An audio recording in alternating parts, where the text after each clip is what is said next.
തോറ്റവരും തോറ്റുകൊണ്ടിരിക്കുന്നവരും സ്വയം തോൽവിയാന്ന് വിചാരിക്കുന്നവരും അപ്പുറത്തുള്ളവർ തോൽവിയാന്ന് പറഞ്ഞുകൊണ്ട് ഞാനൊരു തോൽവിയാന്ന് വിശ്വസിക്കുന്നവരും ഇവിടെ കാണാം. നിങ്ങൾ നിങ്ങളുടെ സേഫ് സോൺ വിട്ട് പുറത്തു വരാൻ തയ്യാറായതുകൊണ്ട് മാത്രമാണ് നിങ്ങൾ ഇതൊക്കെ കേൾക്കേണ്ടി വരുന്നത്. അപ്പോൾ നിങ്ങൾക്കറിയാം നിങ്ങൾക്ക് എന്താ വേണ്ടതെന്ന്. അങ്ങനെ സേഫ് സോൺ വിട്ട് പുറത്ത് വന്നിട്ടുണ്ടെങ്കിൽ ഇനി നിങ്ങൾക്ക് തോൽവിയുടെ റിജക്ഷൻ്റെ നാളുകളായി.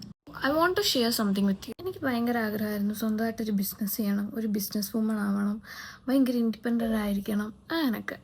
അതിൻ്റെ റൂട്ട് മാപ്പ് ഞാൻ 11th പഠിക്കുമ്പോൾ തന്നെ സെറ്റ് ചെയ്ത് വെച്ചിട്ടുണ്ട്. My first business, my second business, പിന്നെ അതിൻ്റെ ഗ്രോത്ത്, പിന്നെ അതിൻ്റെ ഗ്രോത്ത്, പിന്നെ അതിൻ്റെ ഏറ്റവും വലിയ ഗ്രോത്ത്.